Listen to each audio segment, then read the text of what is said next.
And now you can see the Backseat Mogul Show in all its video glory on our YouTube page at roughedge.tv.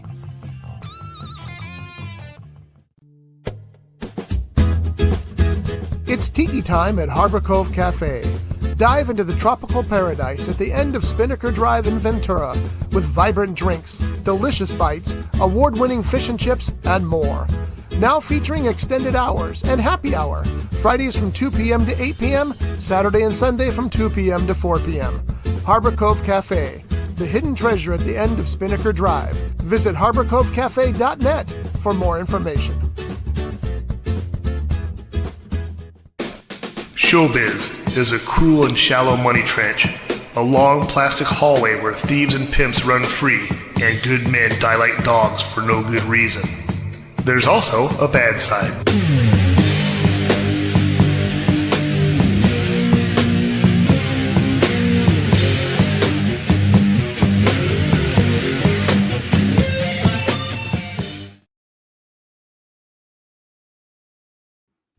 I always forget that part. And I got no Jeff today.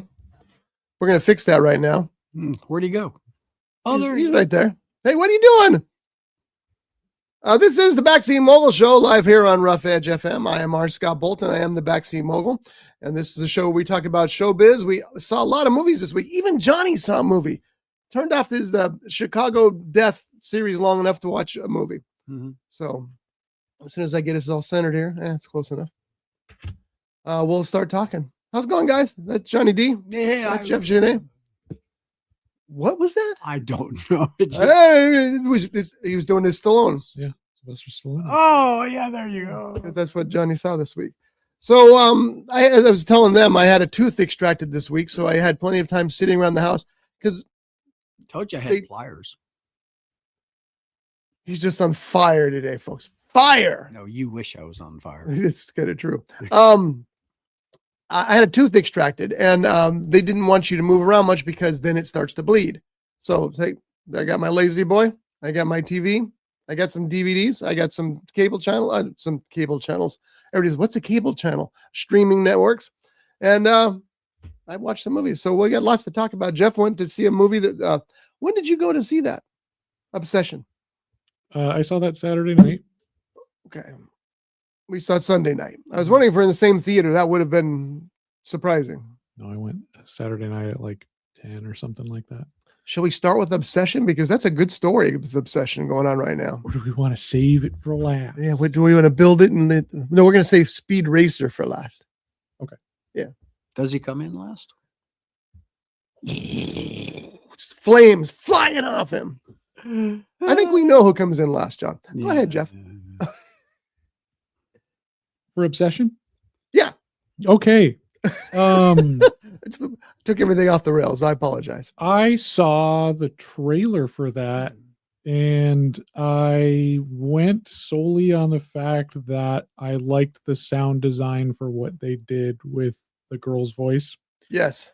And I think I was so pissed off at the movie Undertone for not utilizing sound that's why I was like, I'm going to go see this movie and support real sound and horror. And my God, was this an amazing movie. It is so uncomfortable, and I honestly don't think I have had a physical reaction to a horror movie in like years. The main girl, Indy Navarrete, that's Oscar nomination. I agree. She was mind blowing. Because if what's her name got it for Weapons, and then like even the previous year with Demi Moore, right? She was nominated. She didn't for Substance, but then Mikey Madison got it for Honora. Right. She kind of blows those performances out of the water. So I think she deserves it. And her career is going to explode after this. I mean, and it's just, for me, it was really kind of like a two-sided horror film, because you could see it from his perspective or you could see it from her perspective. Yes. And it's like 10 times worse. Yes. So like there were a bunch of people that I was seeing the movie in different ways. and it was like some are more problematic than others, and it's like it was really interesting seeing everybody's take on it. But I thought it was really interesting, really terrifying, uncomfortable, freaky movie. Now, those of you I would who recommend it. don't know, it's but the trailer he's talking about is the young guy in the car has buys a basically a stick, and it's a wish stick, and you make a wish, you break the stick in half, and your wish comes true. He thinks it's just a novelty item, but he's going through some stuff, and he kind of freaks out and panics and kind of just does it on the fly. Wants that girl to fall in love with him. Well, it comes true, and in more ways than he might have thought in the first place. I feel exactly the same way. I think that movie was the whole thing gave you the creeps. The whole thing gave you shivers because it was that kind of physical reaction that you talk about. A lot of it, those shivers came from the sound design, because the way that Indy would use her voice, the theater would vibrate. Yeah. And the way she delivered it, it's not just the volume, the way she delivered her lines just chills down your spine. It was incredible. Her performance was mind-blowing. Yeah, the movements too, like in some of those scenes, it's just like what the hell is going on? Like it was. Yeah, and you're 100% right about the different reactions, because when it was all over, we went with, it was my son Josh, his wife Andrea, and me. And when it was all over, Andrea said she didn't do nothing wrong because she had, because what he had done, forced her to do, basically. I hadn't even thought about that angle of it till now. And it's, of course, then, the other side is that this guy is trying to live his life, but he's made a bad decision and he's being made to pay for it through eternity. So it was just an absolutely brilliant movie. Now, you know what scares me most about this movie? They've given this guy the reins to Chainsaw Massacre. I'm not sure I want to see a film by this guy about Chainsaw Massacre. That movie's terrifying enough. This guy's going to do it justice. Yeah, they already announced his next movie that I guess he's already he just finished filming it or something like that. But it's Curry Baker is his name, by the way. Yeah, he's a YouTuber. I didn't know that. So that's another thing I was like, oh, YouTubers. But this guy, I mean, I'm wrong in some cases that YouTubers can make movies.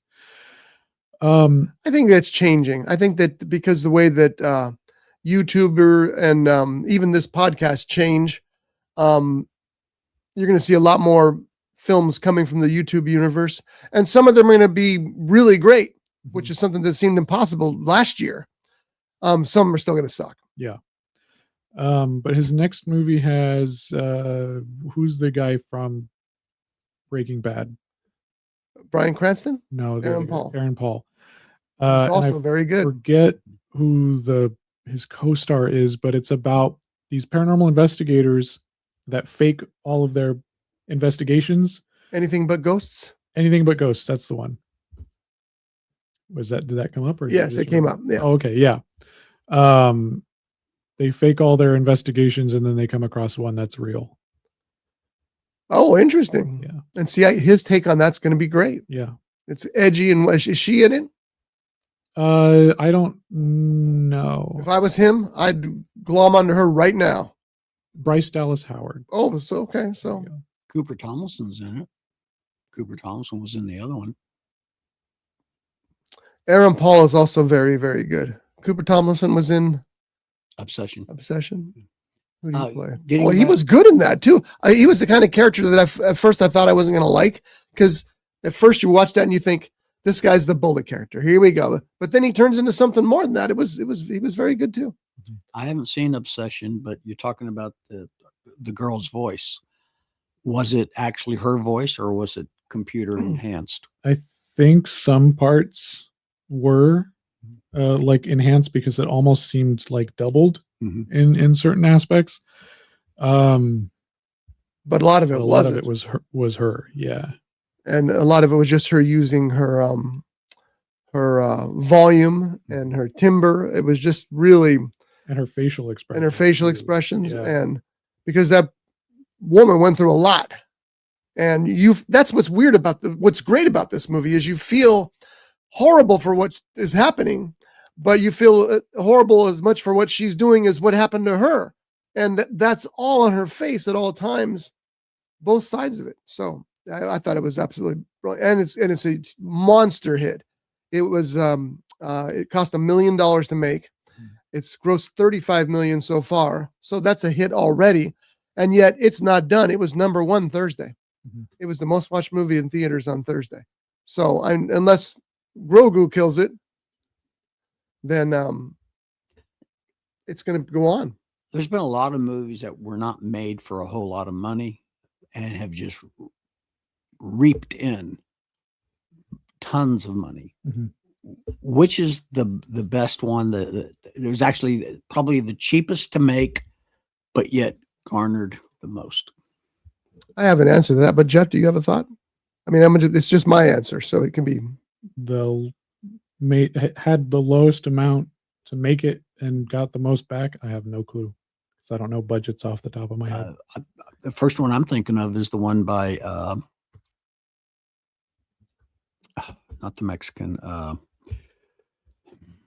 You know the guy I'm talking about. Robert Rodriguez. Yeah, Robert Rodriguez. Is it him? Yeah. Yeah. El Mariachi. Yeah. Which was $3,000, right? Yeah. 6,000 if you count Prince. It's crazy. You know why I know that? Because when I was budgeting first run, I was like, well, if he could make a movie for 3,000, so can I. So that was my original budget. It was 3,000. Boy, was I wrong. Well, there's a lot of years that have passed since then.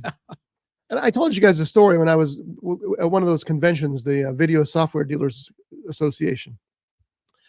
Some people that you'd expect that would have huge lines at their booths didn't. For example, they came up to me as I was wandering around the booth and they said, hey, you want to meet Mary Tyler Moore? Hell yes, I want to meet Mary Tyler Moore. They took me over to her booth. There's nobody there. That's why they're out pulling people in. So I stood there and had a good 5-minute conversation with Mary Tyler Moore. It was awesome. She was doing an exercise video she was pitching and people but there was one line, there was 30, 45 people in line. And I'm walking up and I'm going, who's that guy? Some guy wearing a headscarf, I'm going, what the? And I go, that's Robert Rodriguez. More people wanted to see him than wanted to see Mary Tyler Moore. How many people actually knew who she was back then? Well, how many people knew who Robert Rodriguez was then? I mean, Mary Tyler Moore is an American legend. For us, yes. But Jeff, you know who Mary Tyler Moore is, don't you? Nope. She's case. referenced in a Weezer song, though, so I know the name. Yeah, okay. I thought you would have known Mary Tyler Moore. The Dick Van Dyke Show. Okay, I know who that is. She played his wife. Okay. You can't stop there. I know who Dick Van Dyke is. I mean, she was Dick Van Dyke Show, the Mary Tyler Moore Show. Was that the one with Ed? What else has she been in? She looks familiar. Yeah, she should. Her legs were in a. That's a way to say it. Her legs? No, she had great legs. But that's all you ever saw of her. She was like Richard Diamond. Yeah, it was an incredible player. John's reading the screen and no, jumping ahead. I know, but her legs, Richard Diamond. It's kind of a strange segue. I couldn't remember what the name of it was until I saw that. Yeah. So anyway, the Dick Van Dyke Show, by the way, she was amazing in that. I mean, and Dick Van Dyke will tell you if it wasn't for Mary Tyler Moore. But I get Jeff not knowing that because that's six. But you did know Dick Van Dyke. Yeah. But the Mary Tyler Moore Show was the one that she got all the accolades for and that really made her a star. Plus, she's in Robert Redford's best movie as a director, Ordinary People. Mm-hmm. In fact, I think she was nominated for an Oscar. Don't know that she won. Sutherland in it. Yes. And I can't remember who played the son. Oh yeah, Donald Sutherland. It was Timothy Hutton. Anyway, so it's just interesting that all these people were in line to see Robert Rodriguez and nobody was in line to see Mary Tyler Moore. But anyway, Obsession, go see it now. It's going to be, it's already a monster hit. Star Wars is easily going to be number one at the box office this weekend, but we'll see how long that lasts because the reviews have not been shiny. reviews don't really matter for the Star Wars movies. I don't think. I think people go see Star Wars because it's Star Wars. Mhm. But if the reviews are right, people aren't going to go back to see Star Wars, and that's where the problem. Well, that brings me to this question. You used to be, I don't want to say a full-time because you weren't full-time, but you were I was a movie newspaper critic. film critic. Yes. Yes. And how many times did you review a film, or you read reviews of films where the critics just trashed it, but yet the public went and drove? I know what you're saying, and that's true, but that doesn't. There's a difference between being a box office hit and being a good movie. Mhm. And I think that's what you got to remember. Mhm. You know, sometimes you can think. I'm trying to think of an example, and of course, one's not coming to me. But there are crappy movies that don't deserve the attention they get, but the public wants to see them anyway. So it could be a crappy movie and still be a box office hit. And So- then there's movies that the critics bomb, but yet they were actually really good movies. Yeah, well, And then vice versa. Critics loved these things, but they were bombs. critics have a different set of Values. no, not values, but of different set of what's a good film. Mhm. They focus a lot on what's new, what's different, what's unique about this film. Audiences just want to see Bob Odenkirk beat somebody to death. Yeah. You know, and there's nothing wrong with that. I'm of that mind. I see both kind of movies. I see the movies that make you think, the movies that are truly great movies that nobody goes to see. I also just love my big Jason Statham movies, you know? So does that mean that, for example, A Working Man, Jason Statham movie, Mhm. was a hit? Was it a good movie? No. No, it wasn't. Which was a shame. It It wasn't. had a few moments, but there were few. But then did I tell you guys I read the book that's based on? Mhm. It's I'm not going to tell you the ending of the movie, but I'm going to tell you the ending of the book because it was really surprising. At the end of the book, you find out that the real estate guy is a bad guy, and he and his entire family are wiped out by the mob. Not how the Jason Statham movie ends, but at least a whole different set of things. Anyway, that's kind of my point. Yeah, you can have critics that don't like a movie, and the movie still be a hit. And the critics aren't always right either. A lot of times you get film critics who don't like Jim Carrey. So it doesn't matter if he gives the best performance of his life, they're going to give the film a bad review. Mhm. And you have film critics who love Francis Ford Coppola, and they're going to give, Megaslopolis. yes, that one, great review. And when it didn't deserve one, So I use Rotten Tomatoes as a balance. I look at it and I go, okay, I can see a balance here, but you have to stop using the audience meter for most of the movies because it's become politicized. And I don't mean politicized as in red, blue, or green. I mean politicized in the fact that, especially in the anime market, those anime fans will review bomb something one way or the other, and it's just not true. It's based on them trying to support their brand, and it ruins it. So it's worthless. How do we get on this topic? Probably me.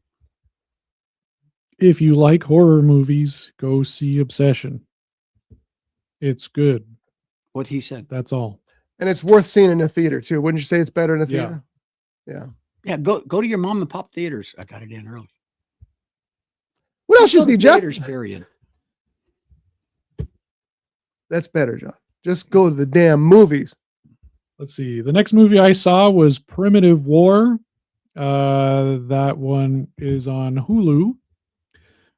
It's about these Vietnam soldiers these American soldiers during the Vietnam War. They are going into this valley to save some lost Green Berets, and they find dinosaurs. Now, Jeff, being probably the biggest dinosaur fan that I am aware of, what are your thoughts on that movie? Well, at first I was a little perturbed because the dinosaurs were in Vietnam, and they got a T-Rex there, which is a North American dinosaur from the Cretaceous, and then you have like Armargosaurus, which is a South American dinosaur from the early Jurassic, and it's like, wait a minute, this doesn't work. Deinonychus is North American. You got Spinosaurus, which is from Egypt, Africa. And I'm like, this doesn't make any sense. What is this? And then you find out that they were brought there by a Russian Hadron Collider experiment. So it's like, they can come from anywhere, from any time period. There we go. Doesn't matter. That took that out of the water. Love the designs of the dinosaurs. Really? Yeah, I thought they were pretty cool. Some of them were fairly accurate, like fossil accurate, which was nice. T-Rex was, I think they kind of just ripped off the Jurassic Park design. Hard to beat that, though. True, but I did like the male-female differences because the male was smaller than the female, which is truth. But he had bigger balls. We didn't see any Sorry. Female dinosaur had makeup genitalia. and lipstick. But they also had feathers. They did. That was the dinosaurs. males. Yeah. Which was really cool. You had some interesting representation. Like I said, Armargosaurus, Centausaurus, Quetzalcoatlus, one of my favorites. He was in there. Some good scenes. It's not like a lot of dinosaurs. Yeah, you had about a dozen dinosaurs in there. Was it a good movie? It felt like a movie you'd see on sci-fi, those made for TV sci-fi movies from the 2000s or whatever. Was it a theatrical release or was it just For a little bit? It was. Okay. Yeah, but I didn't get to go see it because it was very limited window. And then it had a hard time getting onto streaming services because I remember they dropped it on Hulu, but it was only there for 6 hours. And then because there was something wrong with the legal agreement, they had to take it off. Oh. And then it was like, are we going to get this anytime soon? Are we going to get, and I think it just came up a couple of weeks ago or something. So I finally had the chance to see it. So, but I don't know. It was an all right movie. It was fun. Especially if you're a dinosaur fan. Yeah. What do you think Jurassic Park fans would think of it? I think they'd be up their alley. I know the difference is huge, but yeah, I think it would be. I know there's a lot of people that are being in the dinosaur community. It gets a little toxic at times where there's people who are this movie's better than anything Jurassic Park could come up with because everyone hates Jurassic Park. Yes. Or the people that love Jurassic Park are yeah, they're still better. I just like dinosaurs, so I'm gonna say it's its own thing. It's cheesy, it's fun, but it's a movie. Were you a big fan of Land of the Lost, The old one? the TV series? Oh, sorry. I thought Lost World was what I was thinking of. The old movie. Land of the Lost. No, I don't think I ever saw that show. I think I might have seen a couple episodes. let me ask you this. Did were they able to make, because this is my thing about dinosaurs, is that if they put feathers on them, which really is what they probably would have had, do they still remain menacing? Oh yeah. Okay. Because I worry about that softening the whole image of the thunder lizard, Yeah. So like I said, T-Rex, the baby T-Rex had full down feathers, right? The male one had some feathers on the back, not a whole lot, but the dromaeosaurs like Deinonychus and Utahraptor, those ones had full feathers. Wow. And I think it was, at least I think it was Utahraptor, but it was a larger raptor that was scarier than the smaller ones. That one was the menace of the film. They were pretty terrifying. I liked the designs of those. And then Quetzalcoatlus, which is a giant pterosaur the size of a small plane. Those had feathers as well. Have those been in the Jurassic Park movies? Is that what they were in that one? Yeah, so that was in two of them. That was in Dominion and the last one. But I liked the one from Dominion better because it was more fossil accurate than this one, which was more of a movie monster. I didn't care for the Rebirth one. So they're CGI dinosaurs in Primitive War. Yeah. And they look pretty good. Yeah. Oh, okay. That's good news. Yeah, they didn't look I I mean, in terms of the plot, it was like a sci-fi film, but in terms of CGI and like attention to the visual effects, like it was good quality. It went a little more. Didn't take you out. Yeah. Well, this is the T-Rex, and I'm sorry the audience can't see this. This is the T-Rex from the Land of the Lost, and I'm just wondering if I can find a big enough picture of him. If this is his name's Grumpy. Somebody probably told him he can't have alcohol. There we go. Here's Grumpy. How does that Land of the Lost TV T-Rex compare to the ones from Primitive War? Well, like views on dinosaurs were very different pre-90s. Don't give them excuses, Jeff. Because like a lot of the theropod dinosaurs, the meat eaters, you'll see them standing like this when they were more horizontally placed. The T-Rex too? Yeah. It wasn't like this. You see how it's standing there? Did he crawl like on four hands or four legs, or did he? Well, no, because he's got those little arms. Yeah. No, you just have bigger legs to support the weight, and then they were kind of like, well, yeah, look up a fossil, like how they are in the museums. Is that how they display them in the museums? Yeah. So like you know how they walk in like Jurassic Park, you know, they're kind of like horror. Oh, I got you. You know, I like got that. you. Like kind of like that. Yeah. Yeah. Oh, You know. I'm sorry. I was thinking of something. I thought that you were breaking the news that T-Rexes were four-footed, but they're No, actually, well, this isn't a dinosaur podcast. I could get into science about smaller tyrannosaurs, but you know. Yeah. Yeah. We'll do a dinosaur podcast one day. Oh boy, we're going to be here a long time. That's fascinating stuff, though. All right, what else did you see? I saw Hokum. Yes. With what's his name? Adam Scott. Adam Scott. My friend group.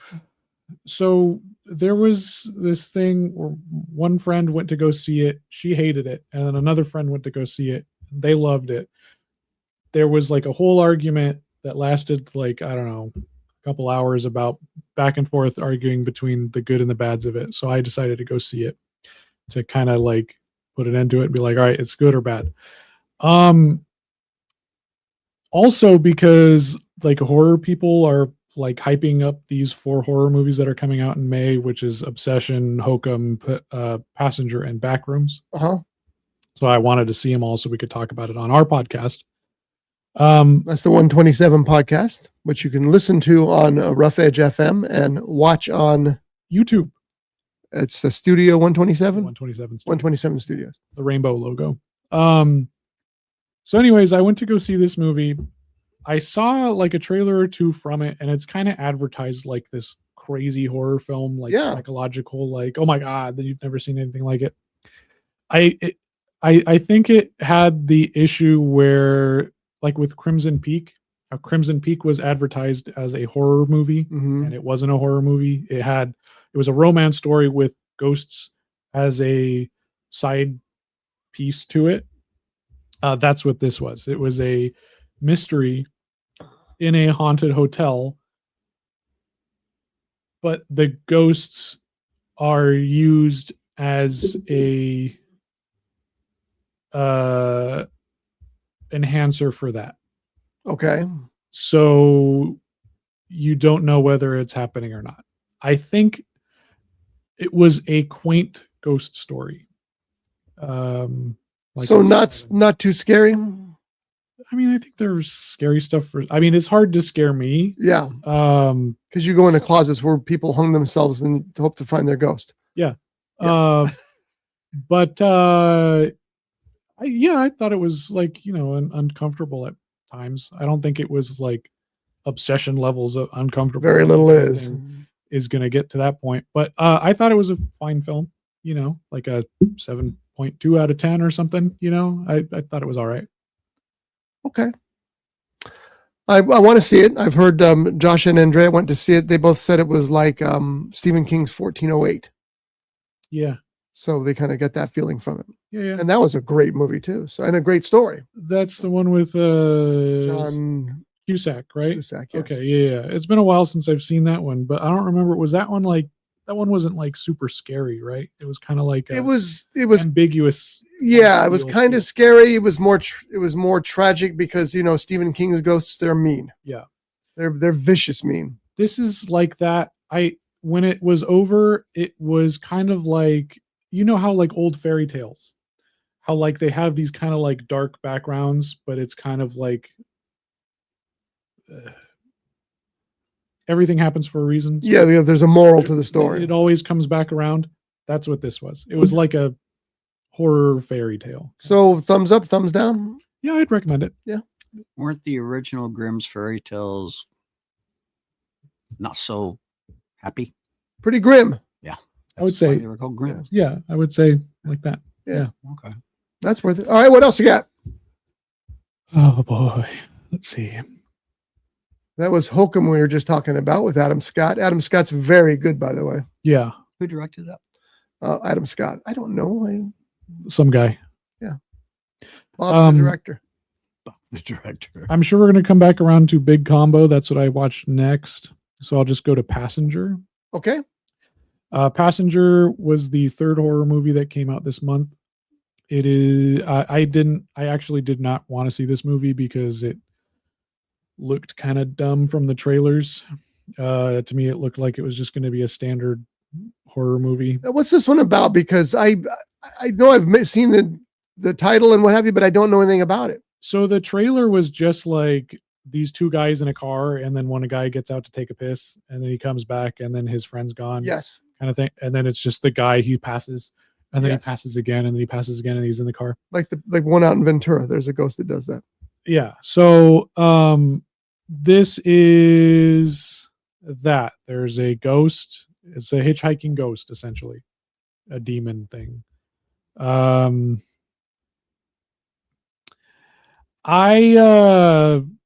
Like I said, it just seemed like a standard horror film, but all the horror people are like hyping it up as this big thing. It was not a good thing. I felt kind of like an old person when I went in to watch it because the main characters are like these hippies in their van. Like there's hipsters in their van, and Yeah. they're like through the van life, and they're like, oh, my IPAs and all, they're wearing their. It's just they're not my kind of people. Yeah. Like how like in the back in the day, everyone hated the hippies because they're like, oh, these dirty hippies, get like that's how I felt. Like, oh, like I don't like this kind of people. Yeah. Especially if they're rich in the background.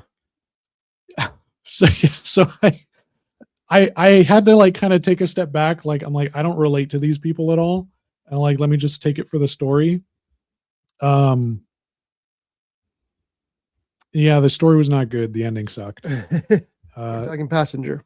So besides the insufferable main characters, the ghost lore didn't make any sense and kind of like contradicted itself for the sake of the ending. And I didn't really care for it. So, all right. So that one's not recommended. Yeah. You said something how kept passing the same person on the road. Yeah. It reminded me of a Twilight Zone episode that starred Inger Stevens, where she's driving along and she hits a guy in her car and she keeps going. But farther down the road, she sees him again and again and again. And that's what made me think when you were talking about how he kept passing this one person, made me think of that episode. It was I can see that. It was a great. Do you remember that episode? I do. Sure. Oh, it was a great episode. I highly recommend you find it. It's called The Hitchhiker. It's season 1, episode 16. And Probably written by Rod Serling or Richard Matheson. well, let's find out. Because those guys did all that then. Plus, there is a ghost in Ventura that stands on an off ramp between Ventura and Ojai. And I can't remember the intersection it's at, but apparently it runs out in front of you at that intersection. Oh. And enough people have seen it that it makes you go, I wonder if that's true. When we had Richard Sennett on, he's talked about it many times. The teleplay was by Maybe. Rod Serling, Mm-hmm. but it was based on The Hitchhiker by Lucille Fletcher. By the way, The Hitchhiker with Rutger Hauer. That was so cool, man. Yeah, you need to watch it again. Yeah. Because I loved that movie when I saw it in theaters. And then one night it was on and I convinced Josh to sit down and watch it with me. and it was Hokum. It was bad. It wasn't Hokum. It was just, it didn't hold up. And I thought, God, this is sad. That movie scared the bejeebies out of me when I first saw it. So you're right. I'm going to have to see it again. Yeah, it's not, it doesn't hold up well. I wrote a short film back in like 2013 or something. And I actually shot half of it. I never shot the ending of it, but it was about me who was working at the theater, and I would ride my bike home late at night. And, these coworkers are like, don't ride your bike. Let me give you a ride. And they're like, no, like I'll ride my bike. And then he starts seeing this person in the theater. And on his way home, he starts seeing that person, and the person's passing by through every intersection. He starts freaking out, starts trying to get away, taking back streets and stuff like that.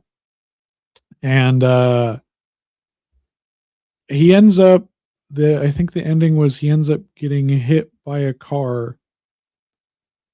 And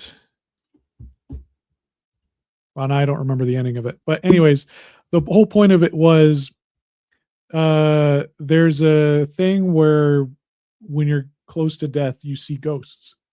So since this guy was going to get hit by a car later that night, he started seeing ghosts and he didn't know it. And because he started seeing ghosts, he was freaking out, and that caused him to get hit by the car. Oh, interesting. I don't remember what it was, but I never finished it. I got about like 90% done, and I just didn't do the ending part where the kid gets hit by the car. So, but yeah, you should get that going again. I like that story. Yeah, but we were very young during that. Well, you updated. You go, okay. Yeah. Like, oh, he's aged up a lot during this last scene. Okay, they're ghosts, right? He gets a big, giant vacuum cleaner, sucks them all up. A la. We'll just let John sizzle in that moment. I mean, I don't know. It's already been done in the movies, but. And 3 video games. Yeah. Luigi's Mansion. It's called a ghost sucker. No, it's not. Don't say that. Oh, the succubus. Yeah, there you go. That works. You ghost, not suck your. If you suck your bus, you're sucking up a bus. Okay, what else you got, Jeff? That was it. I mean, other than the big combo, but I don't know if we're getting to that. Well, later. Let's just go ahead and talk to Big Combo, because I talked about it last week, and then you watched it this week. Yeah, I liked it. Yeah, I thought it was a good, pretty solid film, honestly. I love the visual. The visual style is amazing. Photography is great. Yeah. Don't you wonder though how much of that was because they had no other choice, because there's no color, so they thought, well, let's decorate this film with light and smoke, and it was probably a combo of both. They're picking up on that genre, that film noir genre, and building it. But again, I know you don't know Cornell Wilde, but he was the lead in that, and I never would have expected that kind of performance from him. He was very good in that. Yeah, and this restoration? Yeah, it looked very clean. Impressive. Yeah, all the acting was great. The story was pretty good. The only thing that kind of put me off was like, why is he in love with this girl he never met? Did they say that? No, but my feeling was that it was one of those things where he thought she was a better person and deserved better. And so he was going to use her, but then he started falling for her. That's just my. Yeah, because I was like, oh, did they used to know each other? And then that was like, they don't know each other. And then I was like, but he's also in love with this like showgirl over here. I'm confused on that, but different era. Well, in those eras, one man had 6 women. So yeah. But no, it was a great film. Totally recommend it. The music was great too. Yes, that's true. There's something else I was going to say about it. Did you like it? I did. Okay, well, there you go. Who was the mafia guy? Who played the main mafia? Richard guy? Conti was the mafia guy. He was pretty good. He was good, yeah. And it's funny because as I'm watching his role, I'm thinking, well, this is kind of how gangsters are played in the movies. And I thought, well, this was 1955, so this was probably before that became a cliche, and it really enhances his performance when you think of it that way. Yeah, it's a terrific movie. It's The Big Combo, and it's from Ignite Films. They do restorations, and the restoration I thought was stunning. For a movie that's how old is that? 71 years now, to look that good, that's awesome. Which is why it's important that we restore films, keep films, no matter if they're the monster films that First Run tends to do, or the classic noir films that these guys are doing. You want to keep them in prime condition so they can always be watched, because eventually things are, the way that we watch movies is changing constantly. I love the fact that physical media is doing a swing back. It might be too late, but I'm very happy about that's happening because of this show. That came out in 54? 55, I think. Yeah. Do you remember going to the theater with your dad and seeing that? All right, Johnny, your turn. What did you see? Okay. Went to the movies with my former good buddy, Scotty. My good buddy, Scotty. And still wrong, but that's okay. Saw In the Gray, which I'm going to let you talk about when it's your turn. I watched a movie last night, the Sylvester Stallone movie, which I really enjoyed. Came out in 2013, I believe, 2012. And it was called, what was it called? Bullet to the Head. Oh, yeah, it's right there. And Stallone plays a hitman who gets revenge because revenge never gets old. Stallone does, but revenge doesn't. And because him and his buddy, they kill a guy because it's the contract. Well, they go to collect the money, and Stallone gets up to go to the bathroom. When he comes back, his partner has been killed by vampires. Yeah, pretty close. Jason Momoa. Oh, nice. An early Jason Momoa. Yeah, I was going to say you see him with no beard, clean shaven. It's like, wow, that's him. And it's really a good movie. It's got Christian Slater in it. One of my favorite actresses is Sarah Sahi, Shahi. I know I mispronounced her name. You'll recognize her from Person of Interest. She's been in The Rookie, has been in other things. It's a very entertaining movie. I quite enjoyed it. It's got some ups and downs. It's got the typical Stallone one-liners, but sometimes those are fun. Yeah. I like the movie. The ending wasn't bad. I just recommend it. I was thinking it takes place in New Orleans. Oh, okay. I was thinking, how difficult would it be to recognize Jason Momoa, because he's got a unique look, shaven or unshaven. But if you look at this picture of him, and an audience Google it for Bullet in the Head, yeah, I don't think I would have recognized him. Not at first, at least. And does he play a bad guy? Oh, yeah. See, I like those. Sometimes those one-liners work. And Stallone is one of my favorites in the movie Cobra. You seen Cobra? He's a cop, and he goes to this grocery store, and the guy's shooting people right and left, and he's got a bomb. And so finally it's just him and Stallone facing off. And the guy says, "I got a bomb here. I'll blow this whole grocery store to the ground." And Stallone goes, "Go ahead. I don't shop here." Wow.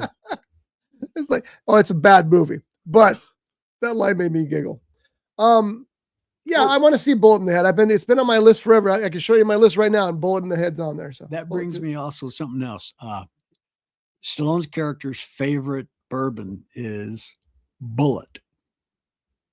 Oh, that's funny. Yeah, and I always thought it was pronounced Boulet, but in the movie, it's pronounced Bullet. It is Bullet. It is that bottle that we have here in the studio. Oh, that's in the studio's bar. I'll put it that way. And there's this one scene where he goes into a bar, and he's got his bottle with him, and the bartender says, "Well, you can't bring your own booze in here." And he says, "Do you serve Bullet?" Go, "No." "Good. There's $20 for the rental of a glass." It's just the way it was delivered and all that. It was funny. Because it probably makes sense if you watch it. In an earlier scene, he's in a bar. As a matter of fact, where his buddy gets killed, he asked the bartender for bullet bourbon, and they don't have any. So, he ends up with something else. And his buddy says, next time, bring your own bottle. Well, he did at the next bar that he goes to. But I rented the glass. Now I get it. And now in the South, it's changed a lot, at least in Texas. They had what you called setups. You could have your own bottle at the bar. And then, because in dry counties in the South, you could leave your bottle there and have your name on it and all that, but you would pay for the setup, which would be if you have tonic, water, or soda or whatever, that's what you're paying for because you've already got your booze there. And they're going to charge you the premium price that you would if you went into a regular bar and ordered a cocktail. Which brings me to this question. Why would you live in a dry county? Well, I know the bullet story because we had Steve from Homeland Security on, lives in New Orleans, from Ventura, but lives in New Orleans. And he brought a bottle of bullet and he kept calling it bullet. And I wanted to say, no, it's boulet because it's French. It's Boullei with a mark on it, T and all this stuff. And then that very night I was watching TV and there was a bullet bourbon commercial on and they're all with bullet bourbon. I'm all, oh, hell, he was right. It is bullet. I'm glad I didn't correct him because boulet would have been wrong. All right. So that's what I want. And that's okay. So I want to see that. I want to see bullet in the head. And I expect it to be a low budget kind of silly action movie, but I'm okay with that. Like I said. Oh, and I think I found it on Tubi. Okay. Or not Tubi. Tubi have commercials? Yes. Okay, let me tell you guys a secret here. This is between the three of us. Listeners, do not tell my wife. Kill Bill, The Whole Bloody Affair, is going to be on Peacock. 4 hours and 15 minutes. The original version that that Tarantino planned. That the studio said, no, you can't do it. We're dividing it in two pieces. 4 hours and 13 hours. 4 hours and 13 minutes is a long time. Well, our Peacock plan, which is what's going to be on Peacock, has commercials. There ain't no way I'm sitting through 4 hours and 15 minutes of commercials. So for $6 extra a month, I can eliminate the commercials. So I'm going to do it, but don't tell my wife. She already knows. Not if she's not watching this. It's the first I've mentioned it. She's not. Because you're the first people I've told. That might be a clue. How do you know she's not listening right now? Well, there is somebody listening, so it could be. If it's you out there watching and listening, don't tell my wife. He's dead meat. I ain't going. You can't buy it. Otherwise, I'd wait. I'd wait and buy it on Blu-ray and watch it because I really love that movie. But I got to see it before it leaves Peacock, and I'm not sitting through all those commercials. Okay, I've said that. So you're done except for In the Gray. Yep. So In the Gray is the new movie starring Jake Gyllenhaal, which he's okay with, and Henry Cavill. Is that right? Mm-hmm. Henry Cavill. They play a couple of guys who run an extraction business. They go in, they rescue people, they get them out, and they kill whoever gets in their way. Well, they're assigned to protect this certain person because apparently everybody wants to get her. She has secrets that they want to stop her from getting. And so the story is pretty much of them protecting her, losing her, and getting her back. And it's written and directed by Guy Ritchie. Tanked at the box office because once again the box office is just cannibalizing itself. I looked how many screenings there are for Grogu on Monday. It's like every 20 minutes, all starting at 9-10 in the morning. Like you can't. No wonder nobody else can make any money when you're eating up all the screens. I've noticed lately, well, for quite some time now, it seems like whenever it's a kid-oriented movie, which I guess the Star Wars movie, Mandalorian and Grogu, it could be a kid thing because of the little guy. It seems like they seem to do that with those type of movies. Well, because they know that there's certain movies that you can kind of guarantee box office on, especially summertime. And the Minions movies, the Pixar movies, even the Star Wars movies so far, you can predict, except for Han Solo, which did not have a good opening weekend. It's going to be big, so they want to put them there. But by the same time they're doing that, they're blocking out movies like In the Gray, and they're killing it. Did you have something to say? It has. I saw Jeff.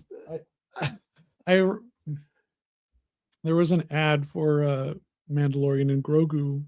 This is off topic, if you can't tell. You said kids movie, and then I just remembered this ad where Mandalorian goes in with Grogu and he orders 2 tickets to the movie, and he said the cashier's like, "Is this a child's ticket or what?" And he looks at him. He's like, "Senior." 50. That's pretty good. 50, so I got a laugh out of that one. So yeah. Anyways, that's all. Sorry to derail. I've seen that commercial. That's a good commercial. Yeah. So anyway, that's the basic story of In the Gray. And I would say that it is exactly what you'd expect from Guy Ritchie.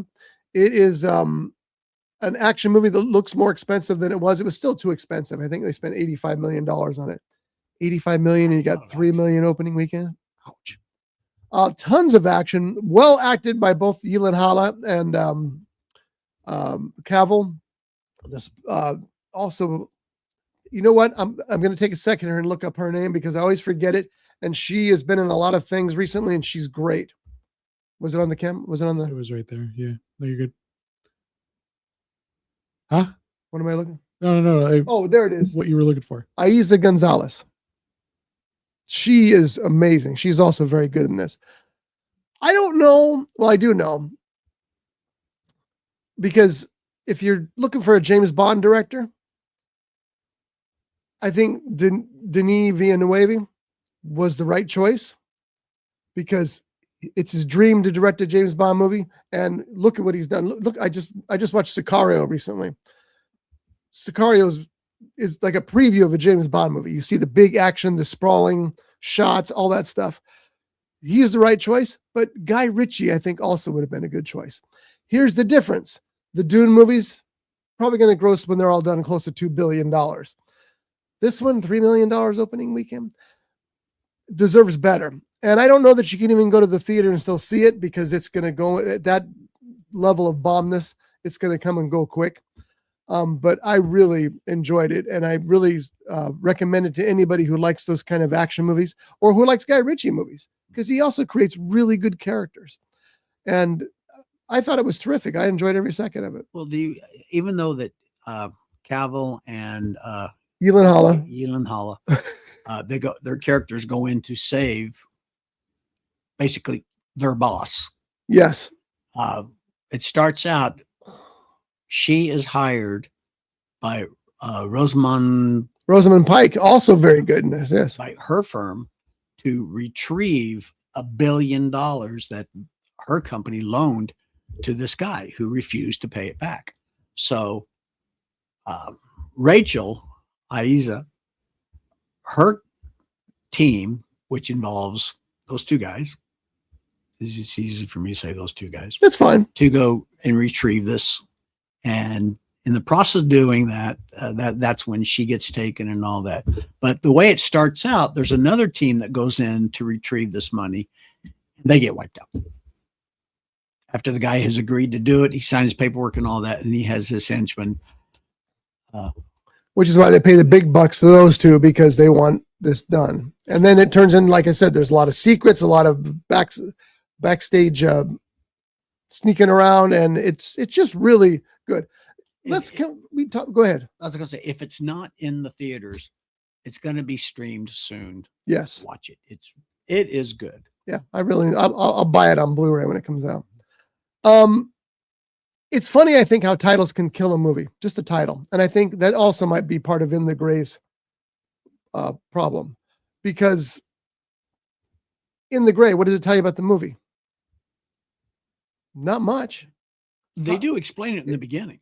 No, I'm talking to, if you were looking at a list of movies being released and you saw In the Gray, would you have any idea what it was about? No, because I think titles really can kill movies. And I think that you got to be careful about that. There's another example that I was going to bring up, but of course it's left me at this moment, but titles are essential.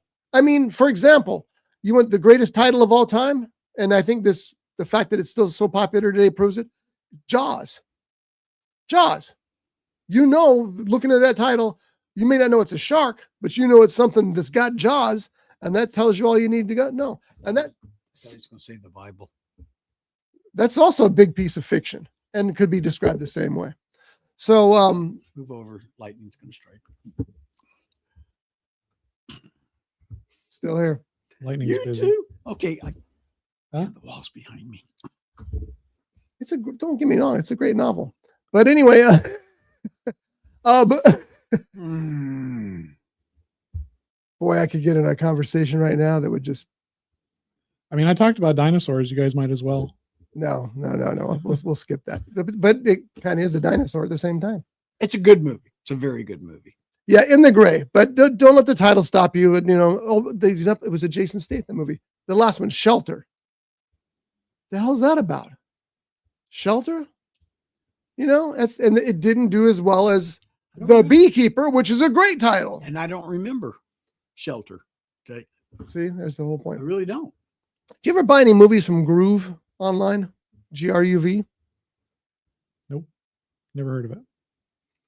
I was always scared because I didn't know who they were. They're always on Facebook, and you got to be careful of Facebook ads. But the last time I got this email from them saying that they were having a $6 sale, pick 3 movies for $6 each. And I thought, okay, I'll look at it. So I click on the link and it takes me and it says Groove Entertainment, subsidy of NBC. I'm all, if it's a subsidy of NBC, it must be okay. So there were 3 movies. Shelter was one of them. Mhm. I forgot the other 2 already, but they're sitting at home. Oh, In the Mouth of Madness, and one more on Blu-ray. $6 a piece, $18 for those 3 movies. Sold. It was awesome. Came quickly in the mail. And so my point is Groove Entertainment is a good place to buy physical media, which this is one of the things that really scares me. Physical media on like Amazon and other places is getting to the point where it's almost as cheap if you find it at a thrift store. Yeah. That's not a good sign. But of course, you're also getting, they're not giving you the super steelbook packages either. You're getting the little clamshell with the disc in it, which I'm okay with. That's what I want. But Are they as good or better than CD now? I think with $6 a piece, look how much CD now, you mean deep discount. Yeah, deep discount. Yeah, look how much Shelter is on deep discount. It ain't $6, I'll tell you that.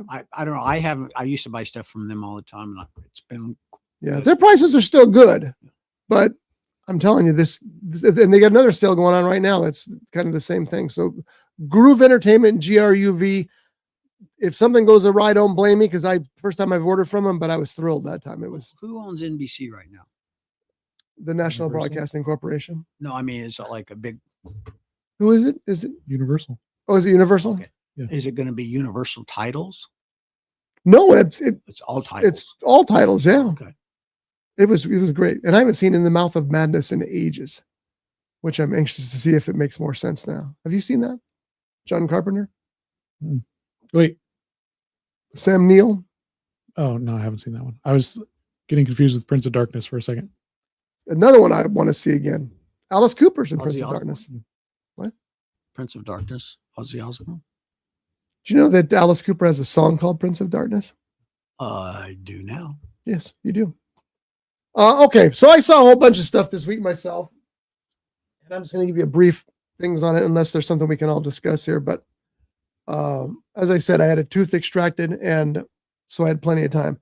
Let's see here. Obsession we talked about. In the Gray we talked about. Speed Racer. Jeff loaned me his copy of Speed Racer because he hadn't seen it, and friends recommended it, and so he watched it and liked it. I saw it in theaters originally, was very disappointed in it, but I asked him if I could borrow his disc so I could watch it again and make a call. I was vastly wrong about some aspects of it, because that movie and the way that they mix the computer animation with live action, I don't think it's been done better even since. It's really impressive how they captured and created an entire universe with their unique neon. I have a picture here. I thought I did. It went away. their neon backgrounds and the cars that are moving and the one thing I will say is this, that the car racing in Speed Racer is a lot more believable than it is in Fast and the Furious. Yeah. Yeah. But well, there was no torpedo next to him. You have to see it. But it's gorgeous. That movie is just gorgeous on Blu-ray. It's just it by the filmmakers who did The Matrix, and it stands out in front of you. It's like 3D without being 3D. It's really impressive. The entire cast was great. John Goodman as Pops. You got Susan Sarandon as Moms. I don't know what her name is. Trixie is Christina Ricci. Who's the guy who plays Speed Racer? Trixie Racer. Yeah, that's not what you said. You said Trixie was Christina Ricci. She was. Christina Ricci was Trixie. Either way, you're trying too hard, John. I had it. Just okay. Oh, geez, I had his name. Elvin Bishop. Like the No. monkey? No, I'm gonna have to pull him up here. Chim Chim. On Chim Chim. Who played Chim Chim? I had his name. I totally forgot it. John Leguizamo. He would have been great. Speed Racer is from 2008. It's got a 37 on the Metascore and a 6 on the Internet Movie Database. Emil Hirsch. Yeah. Matthew Fox is Racer X. And just how cool is Racer X? He's just pretty cool. Yeah. And then there was one of the Ariel Winter plays young Trixie. That was interesting. Anyway, Who's Chim Chim? Chim Chim is Didn't he have Lobo. I'm just going to say this to make Jeff mad. He's the monkey. What kind of monkey was he? Where's the lightning? Yeah. What kind of monkey was he? Chimpanzee? Yes. Chimpanzee. So I don't know if he even gets. Oh, there he is. Willie and Kenzie. two of them? They both played Chim Chim. Oh. Chim Chim was Look at pretty that, funny. they're credited. That's cool. Yeah, they should be. And is this the guy who played Spritle? Yes, it is. Spritle was probably my favorite character. Spritle was fun. My problem with the movie stands, though, is that it can't decide whether it wants to be a children's film or an adult nostalgia film. And as I was watching it, I was thinking to myself, oh, this isn't as children-oriented as I thought. And then I got to the fight scene with Pops and doing the flips and the spins, and I'm like, nah, I remember this now. I didn't like that part. So that's how they fight in their cartoon. I get that. And I think that's what they were going for. They wanted to make it as cartoon as possible. Absolutely. They said they wanted to be exactly like the series. And I watched a like 3-hour video essay on it while I was at work. I just put it on and You could have watched most of Kill Bill, the whole bloody affair. Yeah, but it's just this guy breaking down like the making of and like talking about different themes of it. And like he was talking about the focus, how everything was in focus. Yes. All the time. You know, when you're shooting with a camera, you know, you got your main subject in focus and the background is kind of like out of focus. Everything was focused because they shot everything in layers so that everything would be in focus, just like a cartoon. Uh-huh. You know, because you don't have any distance blur on cartoons. And I thought that was like an interesting thing. Like they really wanted to, because this was after the Matrix series and this was all the dark, gritty stuff. And that kind of changed cinema to being dark and gritty. And they wanted to get away from that. So that's why they did Speed Racer so colorful, vibrant, and like Vibrant, so stylized. Yeah. Yeah. And I think like that also kind of added to its downfall at a time when everything was dark and gritty, and that's what everybody was watching or wanting, you know. So I just thought that was kind of interesting. Yeah. You know? And that explains that part a little bit too, but it does. Yeah. It seems like this part wasn't, and maybe the series is probably exactly the same way. This part's more adult, but then this fight scene comes in and it's pure slapstick. And that threw me off. Well, especially the scene where the big business guy is talking to Speed, and he's like, yeah, we've changed the outcome of every single race. We're in control. It's to benefit us. And then you go to Chim Chim and Spritle, and they're like on a candy bender in the factory. They're just doing wacky stuff. And then it goes back. Yes. And he continues his his monologue thing. And it just goes back and forth. And it's like just the tonal whiplash of these two. I don't know. It's almost like this scene's too heavy. Let's put something funny in the middle of it to lighten it up. But then you change the tone of the whole thing. Yeah. And that's the thing that bothered me. Were you going to say something? We've talked about movies that were based on video games, or possibly video games that have been based on movies. We've talked about movies that have been based on cartoons. What cartoon that you remember as a kid would you like to see made into a live action movie? Speedy Gonzales. Okay. No, I'm just... No. And I know it could do the voice.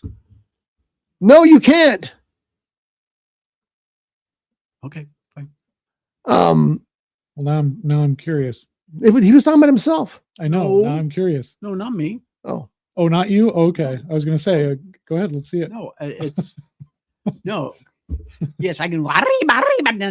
Oh, okay. No, the It guy just I'm got talking canceled. about. He's. I was just kidding about Speedy Gonzales, by the way, but it's turned into something, so we're running with it. Go ahead. I can't remember his name. You guys took it away. Paul Rodriguez. No, but you're close. Will Trent. No. Big guy. Does great voices. Gabriel Iglesias. Oh, He already got hired for that. I know it, but to see a live action strictly of Where they like shrink him down on a green screen. that would be fun. And he's like running around. He could do it. But Like seriously, cats. who would you like to see, or what cartoon from your childhood? You know what? I was never a big cartoon fan, so it's hard for I watched Saturday morning television every Saturday when I was a kid, but I can't. I mean, I was watching Star Trek, the animated series. I wasn't watching That doesn't. Johnny Quest. Johnny Quest comes to mind. That's mine. Zim Zim Halabim. Johnny. Yeah, I'd like to Quest- see that too. Johnny Quest would be the one I would like to see as a live action. Now, I don't know if they've done it. I don't think they have. I don't. Tim Matheson was supposed to be in a Johnny Quest movie. I don't know what happened to that. No, obviously, he'd have to be. I think when he was supposed to be in it, he could have been Johnny Quest, but when he was younger. yeah, but now he'd have to play one of the older people. But yeah, I mean, the thing is, once again, I'm surprised you know Johnny Quest, but that's good. So maybe Johnny Quest has got a possibility of being a feature film. Well, I know Johnny Quest because my grandparents used to own a video store, so they had a bunch of VHS for me to watch when I was a kid. I mean, it closed after Blockbuster happened, so it was before I was born, but they had a lot of those VHS, and they had a Speed Racer one. So that's why I know a little bit of Speed Racer, because it was like 4 episodes in a VHS. And then there was another one that had Johnny Quest and the Phantom guy. I know. I can picture him. Oh, Space Ghost. Space Ghost. Yeah. And then there was another cartoon. It was like 3 different cartoons in one VHS. So that's why I know a little bit, but I don't know what I would want adapted, because I feel like everything has been adapted that I would want. Yeah. And it has failed miserably. Like Last Airbender, a fantastic cartoon. I would say like one of the greatest cartoons made. They can't get it right. And how many times have they tried? Multiple times, and Yeah. they can't get it right. And isn't there a sequel coming from the M. Night Shyamalan? I don't think he's No. doing it, but that sequel's not going to happen. No, they switched the live actions over to a Netflix series, which is there's got season 2 coming out, but it's just Maybe that's what I'm thinking of. Yeah, Johnny Quest. The other one would be Gigantor, the space age robot. But I don't know that they one. kind of have Gigantor with in the Godzilla movies. I wish I could remember his name, folks. But Jet Jaguar. kind of, yeah. But it's I don't think it's not just Jet Jaguar. They call him. I think they call him Giant Robot in the movies. Oh. But maybe it turned into Jet Jaguar. I don't know. See, See, that's what I want to see in live action. Godzilla's Jet Jaguar. Yeah. Bring Jet Jaguar and Wouldn't that be awesome if the Godzilla -1 guy did? You remember the comic The Phantom? Sure. Billy Zane? Yeah. That I enjoyed that. That was the Billy Zane movie was good. Yeah. It was fun. Because it was one of those things where it was funny. Yeah. Billy Zane I think there was some fourth wall stuff in it too. All right. So what else did I see here? So Speed Racer, again, I liked it better than I did originally. And I had to admire the fact that, you know what I compared it to? I was comparing it to Tron. It's like, this is what Tron wanted to be. yeah. But didn't get there. Which Tron? All of them. The world of Tron, yes. Let's see. I watched A Crooked Way, which is disc 2 on the big combo. If you buy the big combo from Ignite Films, the restored version, it comes with a second disc for The Crooked Way. It was an okay crime movie, not nearly on the level of big combo. Wasn't there a Kirk Douglas movie? Kirk Douglas and Henry Fonda movie, something about crooked. Was a Crooked Man? No, they canceled that. No, they straightened it up. Sorry. What did they cancel? That was the horror movie. Yeah, this is an old. Oh, it's another 60s movie. Yeah, It was look it up. You got the It was a phone. Western. Deep Water. Deep Water is a movie with Ben Affleck and thanks Sharkies ruining my Ben Affleck and Ballerina. Ballerina. Armas. Ana de Armas. Ana de Armas, yeah. Ana de Armas. If you want to see Ana de Armas naked, there's your chance because she's nude in that movie a lot. Of course, I guess she's nude in a few movies, so I guess not a big surprise. But it's a story of a couple. Now, here's the thing. Ben Affleck is his age. Ana de Armas is her age, and they're a married couple.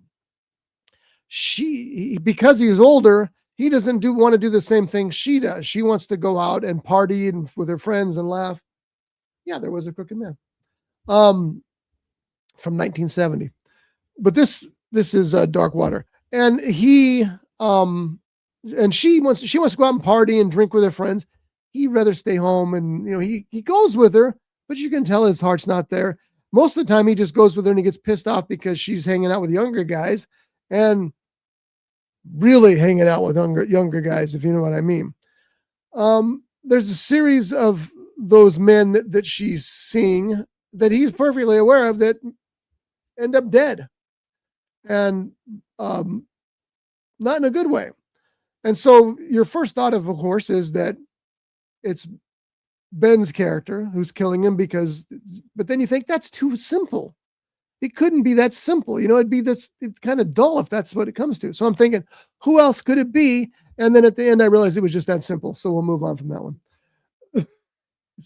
Well, all right. It was with Ben Affleck and Ana de Armas, you expect better. And it didn't get there. Well, getting back to A Bullet to the Head, there's a lot of nudity in that. I mean, a lot of nudity. Yeah, but is it Ana de Armas nudity? Because there's a difference. But you do get to see Sarah Sahil. I cannot pronounce her last name. Yeah. It's a fleeting moment, but you do. I will say in all honesty, I don't watch movies for nude scenes, and nude scenes can be distracting if they don't fit the story. I still have my pause button is worn out on my DVD, but still. Yeah, you paused it a lot on Fast Times at Ridgemont High. Who didn't? That's true. I didn't. Yep. Because I haven't seen it. Oh. Hold me back, please. Sorry. Where's the lightning?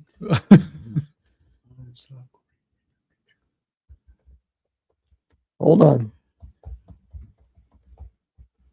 I'm just going to show you this image. It's not going to be the R-rated version. Those of you out there, you can search as well. Just put Phoebe Cates' iconic pool scene. That's perfect. This is why you pause that. But it's a little bit past that point, as you can tell by the action there. It was considered the most paused moment in film history at one point. I don't know. It may still be. Besides this movie, what is your favorite movie by her that she was in? Oh, I thought you were going to ask a different question. What's your favorite nude scene? I didn't say that. Besides Fast Times at Ridgemont, what is your favorite Gremlins. case movie? Don't waste my time. Very good, very good. Mine is Drop Dead Fred. Yeah, I'll keep So mine. It's good. It'd be both of those. Gremlins. I keep finding copies of Gremlins at thrift stores, and the discs are always ruined. I hate that. The last thing I saw was the new Punisher movie, Punisher: One Last Kill. It's so hard to find. It's on Disney and Hulu, but when you type in Punisher, all the Punisher stuff comes up, but not that one. You know why? Because the full title is A Marvel Special Presentation, The Punisher, One More Kill. You're like, I had to type in Marvel.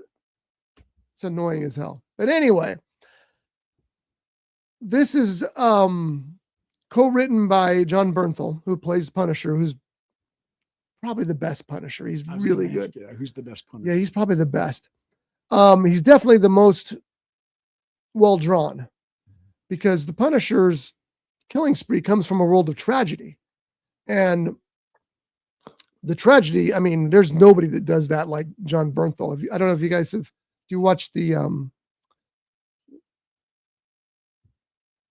okay, Chef, The Walking Dead. The Bear. Watch The Bear? Yeah. Did you see the new episode they just dropped? No, I didn't know about it until the other day. So my wife and I are going to watch it soon. It's very weird. Has nothing to do with the restaurant. It has to do with the two characters going on a road trip to do something not so nice, and they're both just whacked out of their gourds. But Bernthal gives a performance that I can't believe they won't give him an Emmy for. He's amazing. You haven't seen The Bear? No. Bear is stunning television. What's it on? It's on AMC. Oh, it's on Hulu. Yeah, it comes from AMC Plus originally, right? Or AMC? No, Isn't I that the think it was original? just Hulu. Oh, okay. FX is what it was. Oh, okay. That's right. Yeah, but FX is Hulu, so that's why, exactly yeah. right. Exactly right. Yeah, it's stunning television, and this episode is just more of that, because it's another. Many of the episodes are so unpleasant that when it's over, you're like, "Oh God, I got to go take a shower," but at the same time, you realize the brilliance of it. It's so chaotic. It's just like them working in a kitchen and yelling at each other, and it's so stressful.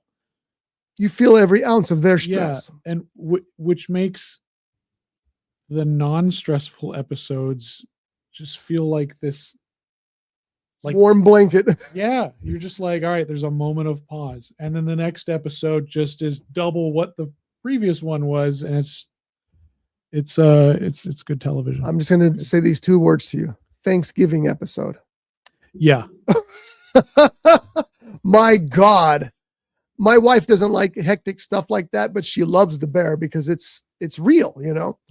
Mm-hmm. But when that was over, she says, I'm sitting here sweating and I wish I'd never seen that, because it's so brutally stressful and just builds to it. It's brilliant television. And this new episode is brilliant television too, but it's so different from what you've expected from it. Same characters, and you know where they came from. This is basically telling you where they came from. But yeah, you guys got to watch it for sure. Anyway, back to the Punisher. He's the best Punisher. This is a bridge between the series and what's coming in the future for the Punisher, because I haven't watched the entire series yet, but my understanding is that at the end, Frank Castle, who's the Punisher's, kind of out of a job because he killed everybody in the mob and anybody who had anything to do with the death of his daughter and his wife. And so he's done. And so in this movie, he's asking himself, what do I do now? What do I do now? Well, he's walking around his town, which has just gone totally to hell. And he doesn't see this chaos around him because he's so enwrapped in what his next step's going to be. You know, he doesn't know his next step, maybe putting a gun to his head and pulling the trigger, because he's done what he promised his family he would do. He's got them all. Well, he realizes that there's more out there that needs to be done. And so that this is just, like I said, it's a stepping stone between him wiping out the mob, which was his goal from the beginning, to the future, which is taking on just bad guys in general. And some bad guys get what's coming to them in this. And there's there's some terrific fight scenes, as there always is in the Punisher movies. And again, Bernthal just nails it. He just nails that freaking character. I was laughing because I was thinking of the Punisher movie Warzone. And warning, I'm going to say a fairly bad word here. But the police chief goes to the house. Police detective goes to the house. And Castle's there. And there's bodies of mob people everywhere. But there's one guy alive sitting at the table. And the police detective stops him and says, okay, I'm going to make a call. Don't do anything while I'm on the phone. Don't do anything. And Punisher's all, okay. So the police detective picks up the telephone to make the call, and Castle goes, blam, and blows the guy's head off. And the police detective goes, God damn it, Chapel, I said don't do anything. He wants them all dead. And I mean, we're not talking just mob guys. The mob guys, their families, their dogs, he don't care. He's exacting his revenge to the very end. And that leads to even more tragedy for him, because he's piling up this body count that's not going to get him through any pearly gates. But it's just he's a great character. He's probably my favorite Marvel character. This isn't a Marvel. I don't know what this character was based on, but do you remember the Exterminator movies? Sure. There's only 2 of them with a Robert Ginty. Yeah. Nice poll. You looked it up, didn't you? Yes, I did, because I was thinking of that. And he was taking out all kinds of bad people. And not only did he take them out, he would take the bullets of his gun, and he'd put an X in it and then drop mercury into where the X was. So if the bullet didn't kill him, the mercury poisoning eventually would. 2 really good movies. I mean, subject matter wise, they were fun movies. They're very for its time. No, not even for its time. They were very. Boy, I'm having a hard time pulling words today. Grindhouse kind of movies. Yes. And that's okay. There's nothing wrong with that at all. Oh, I wonder if they could remake those. They are. Oh. Did you see a movie called Machete? But it's not called Exterminator. Oh, you're talking about remaking Exterminator. Yeah. That's the Jason Statham movies. Oh, yeah, pretty much. All right. So anyway, we've pretty much covered everything that we got covered. The James Bond news we have is that they have this. I think this is funny. They've begun auditioning for the casting of James Bond. They've already. No, you haven't. We know you know. You've already picked your James Bond. This auditioning stuff is way past this point. So it won't be long before we find out who James Bond is. And again, my hopes are not high, because the things I've read, I mean, at least Denis realizes he has to reboot. He can't go back and use characters from the last movie, because Daniel Craig insisted that Bond dies. Well, that ends that whole thing. You can't have the same M. You can't have the same Felix Leiter. You got to go back and build new ones. That's going to be hard. What he could do, and they've talked about that, is to where they go back before Bond became 007. That's exactly what I understand they're going to do. And honestly, that's why I like the Casino Royale so much, not the crappy 60s one, but the first Daniel Craig movie, because it went back far enough to tell you this is where he began. And that's, and it worked. And I remember us talking about it, because they stuck pretty close to the book, but I said, but there's some things they didn't stick to. And then I reread the book and I went, no, I'm wrong. It was in the book too. But having to go back, they're talking about going back and like doing a young James Bond, like years before he was even an agent. Oh, I don't want to see that. Get Tom Holland to play. That was weird. It was the power. Tom Holland would probably be in the running, but who knows what Amazon's going to do with it? That's the thing. We had rules before, and this sounds strange, but we had rules about James Bond movies. You knew that you were going to get the right James Bond. And I think, honestly, you did all through the years. You knew that you were going to get a screenplay that was smarter than others. You knew that you were going to have sets that were unbelievable because they had the money. I mean, I think the budget for Skyfall was $400 million. That's a lot of money for a movie. So you knew these things, and there were, it's like Barbara Broccoli, who was the producer. They asked her, well, when are you going to have a female 007? She's all, female James Bond. She's all, we're not. James Bond is a male. She goes, I tried to make a movie based on a hero like that with Halle Berry and Trixie, whatever her name was. And she goes, and they told me no. So no, you have to stick to what's real, and he's always going to be a male. Mm-hmm. I don't know that Amazon feels that way. Jeff Bezos has actually said that he wants his wife to be a Bond girl. What? She's hot. At least she was. I don't know if she still is. I'm hoping. Is she Bond girl hot? Have you ever seen her? And this is terrible. Yes, I've seen her. I don't know who she is. Oh, pull her up. I'll tell you, she's hot. Okay, here goes Jeff's. Oh, she's changed a lot. Okay. She almost looks like Christmas Jones. I almost remember said that character. A word on this podcast. She's not unattractive. Don't get me wrong. And usually that shouldn't have anything to do with movies, but with the James Bond movies, it does. I'm sorry. Her face doesn't look like a human face. It looks like she's got a bunch of junk done. She was a newscaster here in the LA area. I'm just going to say that's not attractive when you do that. I'm hoping. I'm with you. I'm hoping he still sticks with a UK Bond or UK actor to play Bond. All bets are off right now. I know it. All bets are off. It's probably going to end up being Will Forte.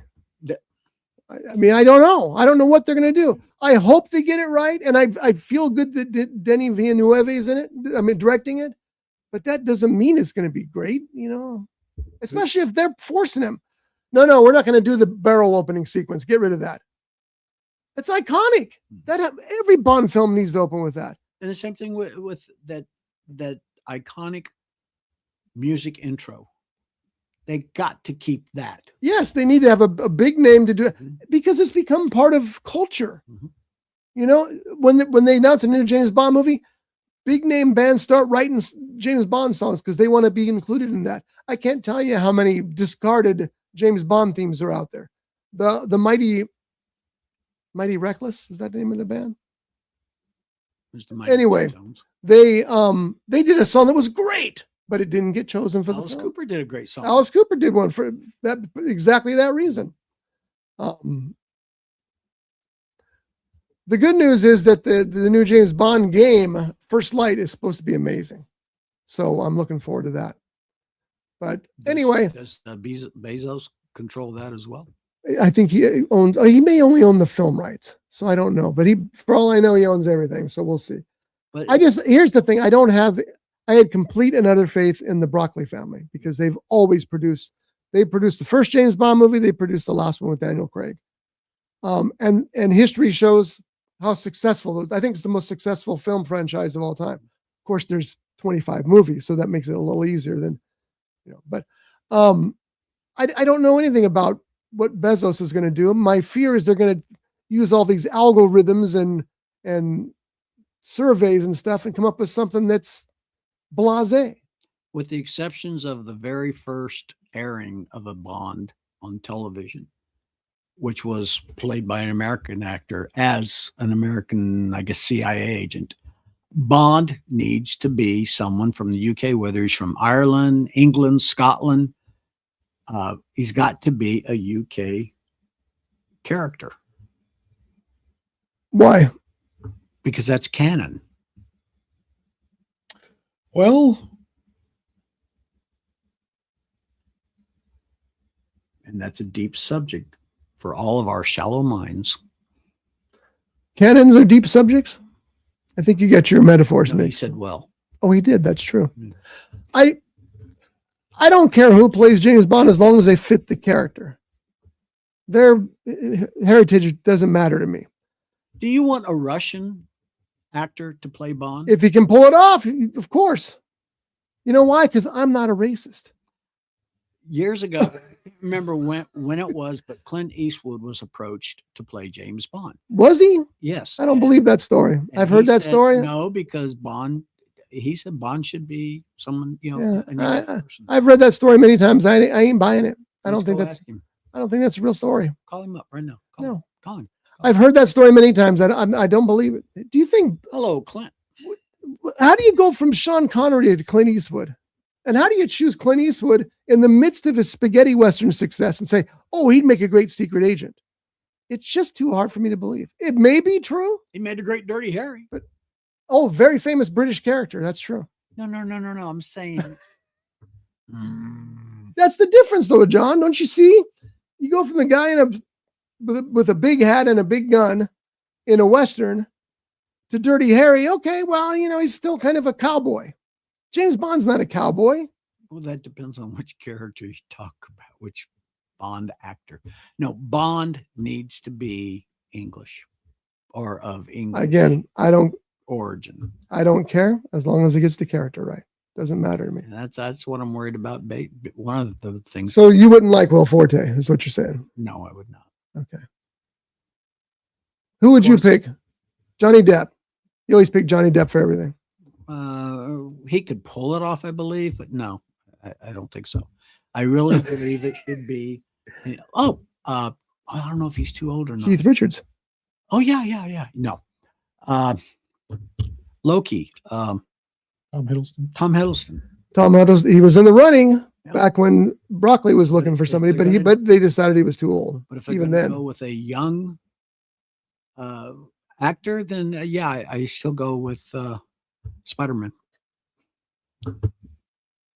that's another reason you shouldn't pick him, because he's already got his franchise. They should go with the no name. Because everybody's talking about Timothée Chalamet and Tom Holland. It's like whenever they need a young guy, they pick one of those two people. Pick someone different.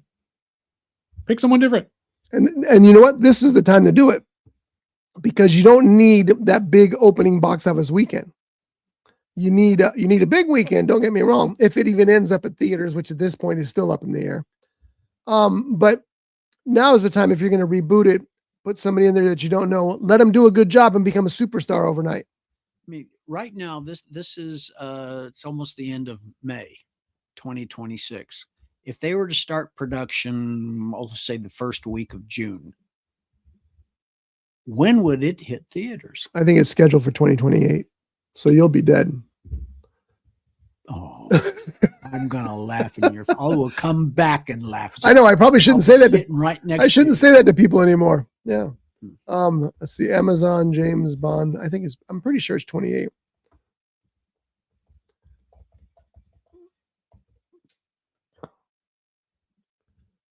Yep. 2029.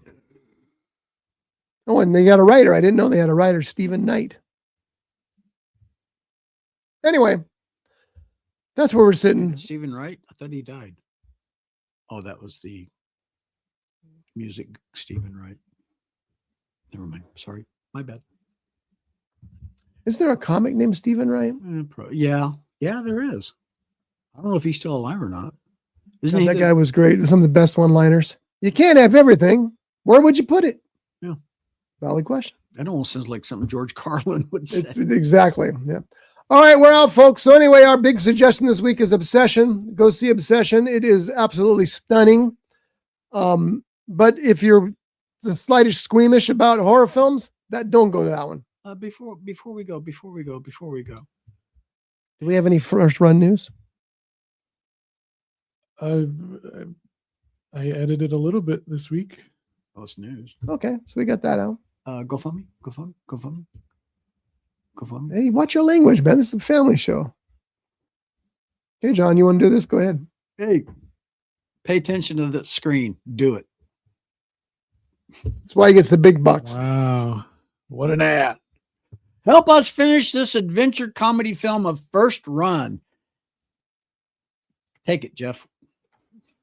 I love that. Pass that on. No, I ain't doing this. I can do it. Here, you finish it. Yeah, I don't know. If you want to donate some dollars, some dollar bucks. No. there it is. Not if you want to. Do it.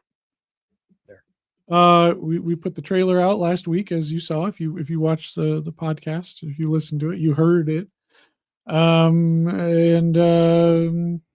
this week I kind of just, I fixed up some stuff. I added some lost context into the film. I fixed a thing that got messed up due to color correction because, I wanted to save myself another week.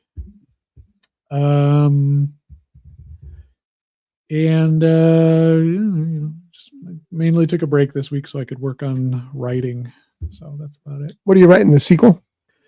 I have about 50 pages on the sequel. Really? But I'm stuck in the middle portion.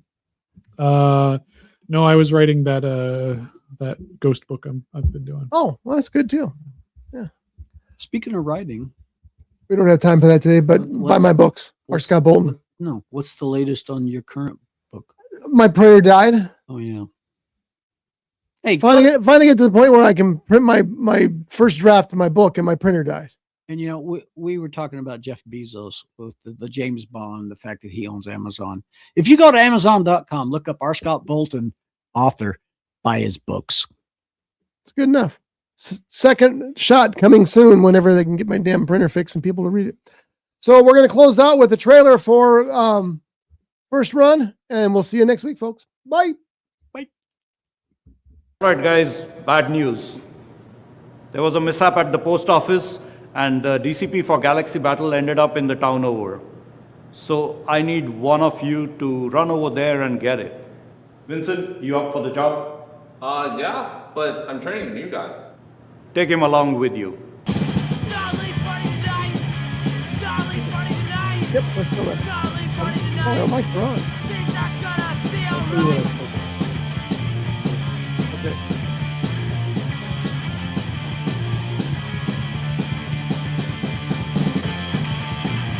Okay. He was standing still and he made a circle. Great. Let's go, team. And I'm expecting you all back within the hour. We won't let you down. I'll be back. By the way. They are.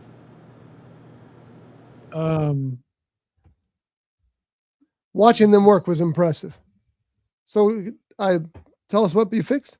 It was behind Pat spinning around. There was a Dogman cardboard cutout behind him. And so it took me a week to do this.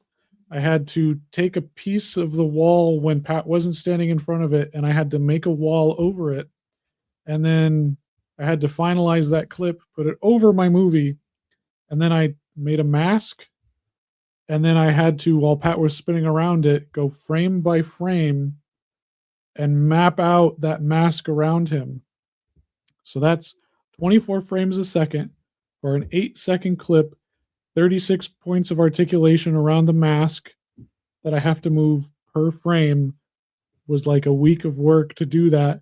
And then when I color graded that scene, the settings, because it was I called it the Dogman killer clip, that the wall that I created was finalized and had different settings than the source code clip.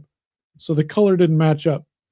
So I had to remake the source code clip, made a new wall to make it look a little better, because in that one, that was just rushed color grading. Like I had to make it look, so if you pause it on that, you can see the. Oh, really? Because you can't see it on the trailer here. Yeah, but if you pause it and look at it, you can see it. You can see the outline of it. So I made it so you can't really see that outline. And then I have a new source clip for that, so that whenever I change the color for the movie one, I can go and change the color for the source clip with the same settings, finalize that, put that over, connect it, relink it, the media to a different clip so it has those settings. Saves me a week of time. So yeah, that's good. But at the same time, this lets you realize, folks, that, making a movie isn't saying to an actor, psst, act. It's way more complicated than that. Yeah.